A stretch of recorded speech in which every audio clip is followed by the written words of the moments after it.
I'm Norm Poltenson, the publisher of the Business Journal, and I'd like to share an editorial I recently wrote for the Business Journal, which I entitled, "The Public is the Problem." If we go back to October 16th, everybody cheered when President Obama signed what we euphemistically call the reopening of the government. And it ended what was viewed as a crisis in our country. The media couldn't write enough about this. They were on it 24/7. The problem is they missed the real story, because on October 18th, just 2 days later, at 3 o'clock in the afternoon, the Treasury Department officially declared that we now owed, meaning the federal government, $17 trillion plus. $17 trillion means that every American citizen, man, woman, and child, is now in debt for about $54,000. It also means that the government continues to borrow 40 cents on every dollar. And that means we borrow $200 million an hour. Get your arms around that idea. Let's look at the trajectory. I love history. It took us 193 years to get to $1 trillion in debt. It took 8 more years. That brought us up to 1990 when we hit the $3 trillion mark. By the time GW, as in Bush, became president of the United States in 2001, we were at $5.7 trillion, and he ballooned it to $10 trillion. Not to be outdone, President Obama has gone from $10 billion to $17 billion. He's on track to end his 8 years of tenure at the $20 trillion mark, which means he will have doubled the debt under his administration. Ladies and gentlemen, we call these entitlements. That's what's driving the debt. Entitlements is a lovely word, and it represents 63% of the whole budget.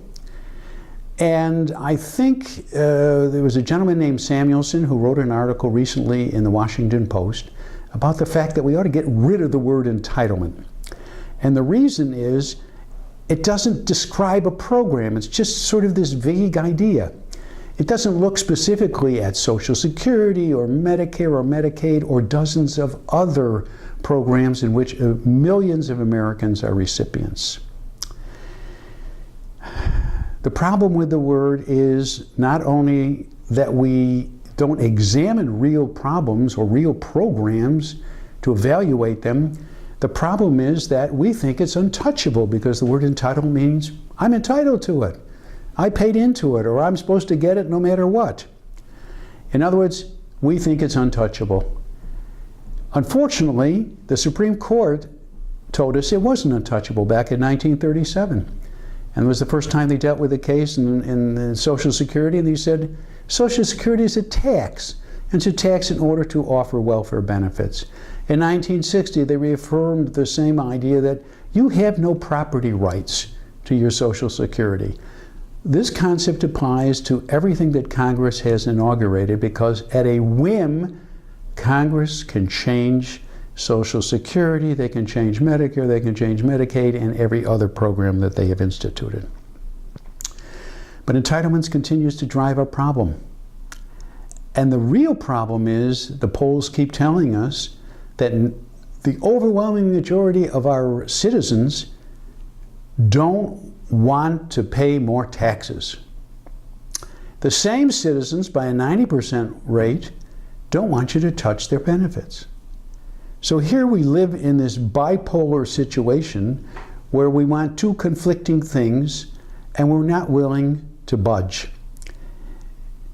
I think the answer is clearly for Americans to look into the mirror, because we're the problem. And nothing will change in Washington until the public decides what it really wants. Think about that. I'm Norm Poltenson. Thanks for listening.